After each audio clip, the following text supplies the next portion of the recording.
Professor, please explain Ohm's law. Very good. But anyway, before getting into Ohm's law, you should know some fundamentals. Only after understanding the fundamentals, it is easy for you to go through Ohm's law. Now, as per the recent research, all the matters, whether it is solid, liquid, or gas, consisting of molecules. Now, molecules consisting of atoms. Atoms are the smallest indivisible particle. It cannot be further subdivided. Now, for further understanding, we will get into the atomic structure. In the atomic structure, now the central portion is called as the nucleus. The central portion consisting of protons and neutrons. And the nucleus is surrounded by many number of orbits. And in the orbits, electrons are moving around. Now regarding the charges, electrons are negatively charged particles, protons are positively charged particles, and neutron has no charge at all. And as far as the weight is concerned, the electrons are having a weight of 9.109 into 10 power minus 31 kg. Similarly, protons are having a weight of 1.673 into 10 power minus 23 kg. And the neutrons are having also the same weight as the proton. Hence, when comparing the weights of electron as well as the proton is 1836 times heavier than the electrons. Because of its weight, the protons as well as the neutrons are clustered into the nucleus. And since the electrons are lighter, it can able to move around the orbits. And there are so many orbits. And in the electrons which are very closely associated with the nucleus are called as bound electrons. And the electrons which are situated away from the nucleus are called as free electrons.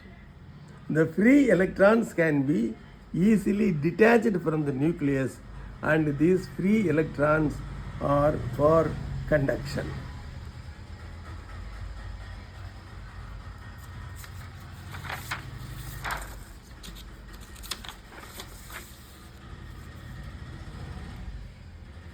Next, let us see what is a conductor. Conductor is one which allows electricity to pass through it. For example, copper, aluminum, gold as well as the silver. Nowadays, the gold and the silver are highly costlier, and the copper is also becoming costlier. So mostly we are using the aluminum for the conductor. Next, let us see what is an insulator. It is one which does not allow electricity to pass through it. For example, it is mica, rubber, paper, dry wood, plastic, as well as the porcelain. Now, why it is an insulator? Because the free electrons are not available as it in the conductor, in the insulator. So the insulator, there is no electrons for the conducting the current. Hence it is the insulator. We are called as an insulator. Next, let us see what is current. Current can be defined as the flow of electrons. And it is I have mentioned it is a flow of electrons.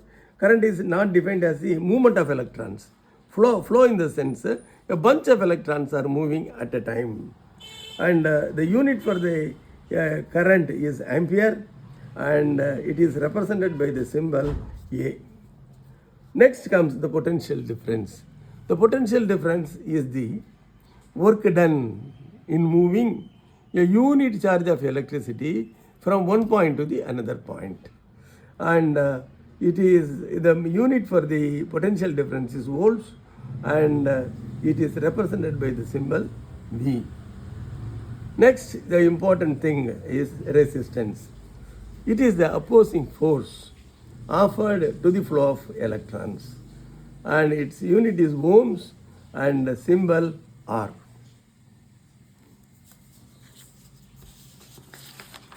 For further understanding, we will get into the water analogy. Now, there are two figures, figure 1 and figure 2. In the figure 1, there are two tubs, A and B. And the water content in the tubs A and B are having a pressure difference.